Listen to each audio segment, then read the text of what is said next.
Hello everybody, welcome to the Redmen TV. My name is Ben Kelly. This is the Liverpool Development Watch and my job is to bring to you updates on the loan players and youth sides associated with Liverpool Football Club. Although just as a disclaimer, last week I swapped the agenda of the show around a little bit because there were bigger things going on in the youth sides aspect of it. And I got a load of comments in the comment section below saying, oh, it's nice to see the youth sides doing well.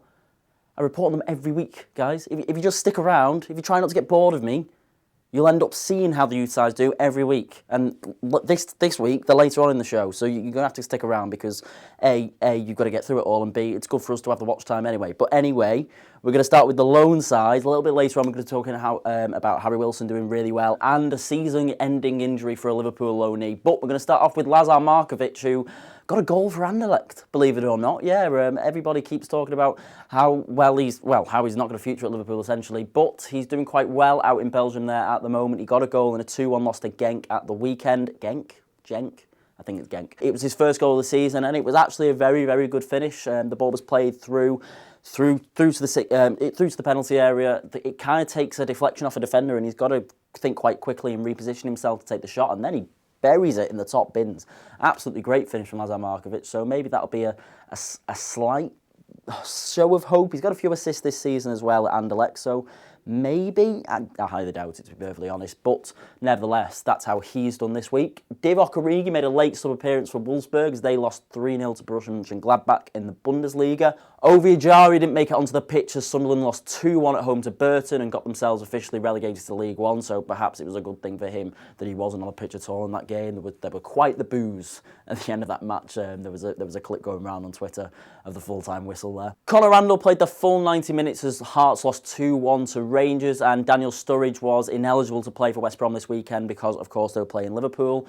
That's probably a good thing for him because obviously he's been coming back from an injury and just that extra week to recover where he's not really had to do very much in terms of getting on the pitch. It was probably a good thing for him, so maybe we'll see him a little bit more between now and the end of the season, although, let's be honest, West Brom are definitely down. Now for news on a player that I don't report on too often, but Taiwo Awoniyi, here we go again with this name pronouncing thing. I'm so sorry to anybody who takes offence at this, but I cannot pronounce this dude's name. People have told me in the comments. But Taiwo Awoniyi, I'll put a picture of him up on the screen. He's had a really good season out there in the Belgian league. He's done very, very well, got himself a lot of goals. But unfortunately, he's suffered a season-ending injury that will keep him out for the remainder of this campaign. And now it's up to Klopp. He's got to judge based on what he's seen over the course of the season, over the performances that he has played, and decide whether this summer he'll be staying at Liverpool, reloaned or sold. By the way, at the end of the season, I'm going to be talking about players who have been loaned out in a lot more detail. I'm going to do a much longer show. We're going to talk about players who basically discuss their future at Liverpool, so that'll be coming at the end of the season. I'll be talking about all the players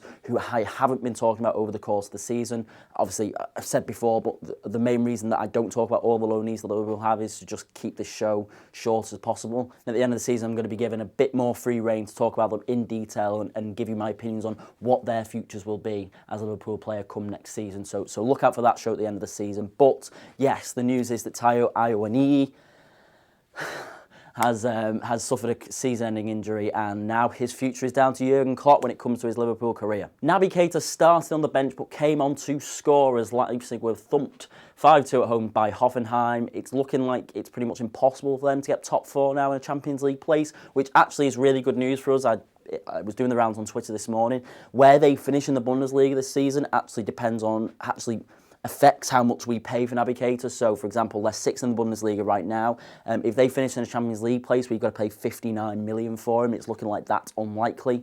In the Europa League place, we've got to pay 53, and seventh or below, 47 million. So, as it stands, we're going to have to pay 53 million, but the format they're in, it may end up being a case of only having to pay 47, which would be an absolute bargain. To be fair, the way he's played this season, any of those prices would be a bargain because he is a world-class midfielder, but 47 million would be a particularly good steal if we can get him, if they can capitulate just a little bit more between now and the end of the season. That would be absolutely lovely. And of course, no Development Watch would be complete without your Keita countdown. It is 69 days until Naby Keita puts on a Liverpool shirt.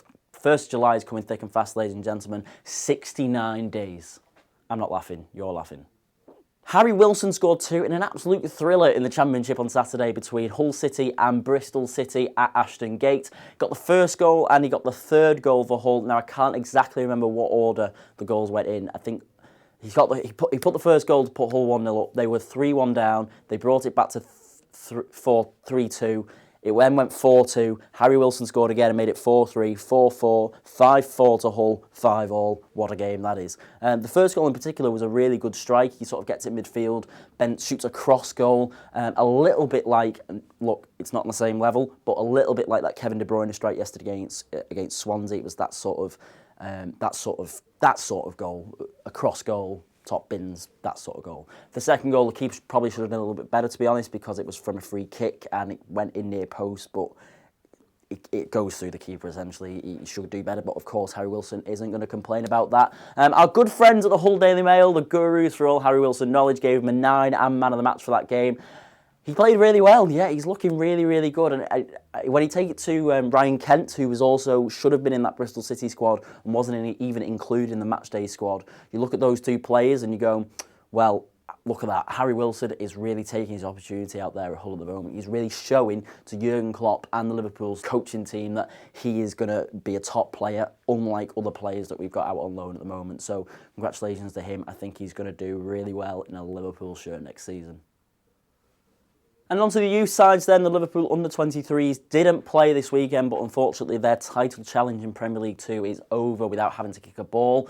This is because Arsenal beat West Ham 3-1 away from home on Friday night. They went 3-0 up. It was a really comfortable, routine win for the Gunners, and that leaves them 5 points ahead of us in second with just one game for us to go. So all that is over. Our only remaining game of the season is Chelsea at home on Tuesday the 8th of May, and it's going to be at Anfield. It's going to be absolutely free for everybody to get in. They're opening up the Kop, as they often do for these big games. But the difference is this time it's free for everybody, not just season ticket holders and members. So get yourself onto liverpoolfc.com, get yourself onto the tickets, get yourself to the game, because it's always good, even though it technically does mean nothing. It's a chance to go to Anfield if you don't get to go there very often. And I know that the under-23s players really do appreciate it when fans turn up for those kind of games. So if you can get yourself down, absolutely free of charge, just go for it. It's a good night at the footy. Just go. Just go.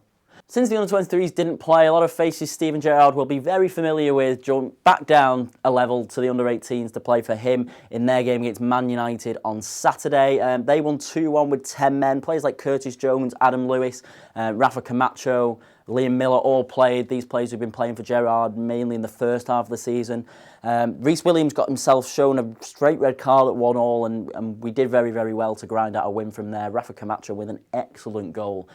Very good individual skill to give us the win, essentially. We're now looking like we're going to finish runners-up in that league too. It's not completely mathematically secured yet because Manchester City have 2 games in hand below us. If they win both of them, they'll finish second. But United won the league either way, but we've just got to try and focus on being the best of the rest. It'd be really good out of this season if both under-23s and under-18s could finish runners-up in their respective divisions, just purely because there's been so much messing around with the squad since January. Obviously, a lot of players went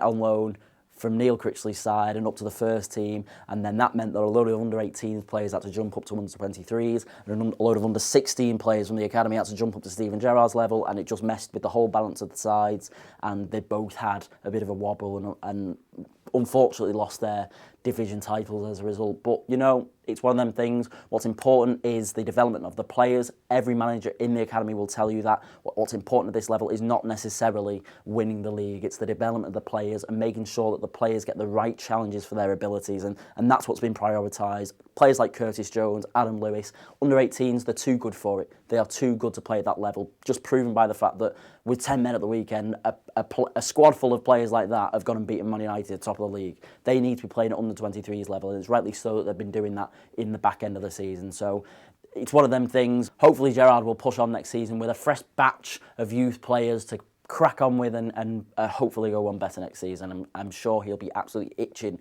to win any form of league title, let's be perfectly honest. So good luck to them next season. And thank you very much, ladies and gentlemen, for watching the Development Watch this week. I've been Ben Kelly. Do all the usual good stuff. Subscribe to the channel, like the video, leave me a comment below, and follow me on Twitter at bkelly776. I will be back next week. Not many of these left now. Not many of these left until the end of the season and the end of the first Development Watch series. Thank you very much for watching as always. I've been Ben Kelly. And yeah, see you next week.